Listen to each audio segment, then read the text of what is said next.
तर आपल्या स्टोरीचं नाव आहे पॉझिटिव्हिटी आणि निगेटिव्हिटी. एक दिवशी ना जमिनीत हे असतात, सीड्स असतात, बिया. तर एक सीड्स खूप पॉझिटिव्ह असते आणि दुसरी सीड खूप निगेटिव्ह असते. तर पहिली सीड बोलते की मी मस्त उगेल, सगळ्यांना ऑक्सिजन देईल, सगळ्यांना फळं देईल, फ्रुट्स देईल, ते सगळे माझी काळजी घेतील. आणि दुसरी बोलते जी निगेटिव्ह आली, की मला उगायचंच नाही आहे, माझा उगून काय फायदाच नाही, कारण की मी मोठी झाली, की हे सगळं मला कापून टाकतील आणि त्यांच्या फर्निचरसाठी माझा यूज करशील. मग माझं उगून काही फायदाच नाही ना, मी कशाला उगवू? मग ना त्या दोघीजणी उगतात, सीड्स उगते, मस्त मोठे-मोठे होतात आणि जी पॉझिटिव्हवाली सीड्स असते ती छानपैकी मस्त फळं, फ्रुट्स देते गाववाल्यांना.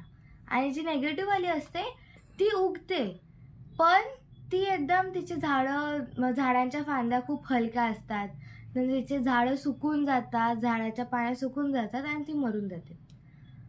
आणि मग या स्टोरीचा आपला मॉरल असा होता, की कधी पण अ, आपण पॉझिटिव्ह राहायचं आणि आपण पॉझिटिव्ह लोकांच्याच अवतीभोवती राहायचं. Thank you.